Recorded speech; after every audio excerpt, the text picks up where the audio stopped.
Hello, Pinagansett Middle School. I'm going to show you how to do research without having to worry about whether or not your sources are credible. The first thing you're going to do is go to your internet browser. I'm going to use Internet Explorer.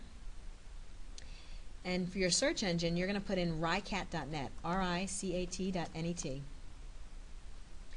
On this screen, over here, it says Middle School Libraries. I'm going to go down to Pinagansett Middle School Library. Everything on this page has a credible source. Okay, everything here is credible. It's through our library database, so you don't have to ask yourself, is this source credible? If you have me for LA, I want you to focus on this top left corner. One place you might look is the World Book Encyclopedia. And let's say you're doing a paper on the Warsaw Ghetto. You would type it in, do a search.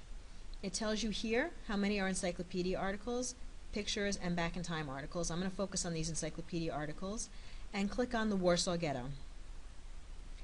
And if I start reading this, I'll see that it has some general information about the ghetto. Here it talks about how many people were there, how food and medical supplies were in the ghetto. And so I know if I'm doing an informational paper about the ghetto and life in the ghetto that this might work.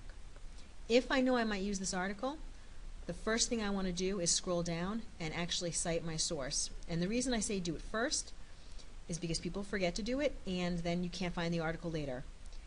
In this site, using the school database, all of the information is already cited for you. You don't need to know how to do MLA format. You don't have to use easybib.com.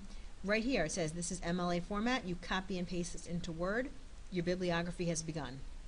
So the information is right there for you. The other place I want you to look is database resources. Again, I'm going to search for the Warsaw Ghetto. Now if you see, it tells you it's taking information from U.S. history in context and science in context.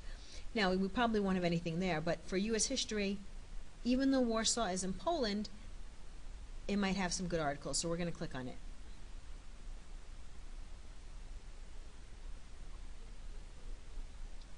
And it does have quite a few articles. So let's say I scroll down From Beyond the Grave, the Warsaw Ghetto, and I click on this. Now again, at the very bottom, here's your source citation. If I'm going to use this article, I need to copy and paste that into Word so that I have my bibliography started. I want to show you that here it tells you there's magazine articles. I'm sorry about that. There's magazine articles, there's academic journals, there's books, there's news articles. The academic journal articles are wonderful.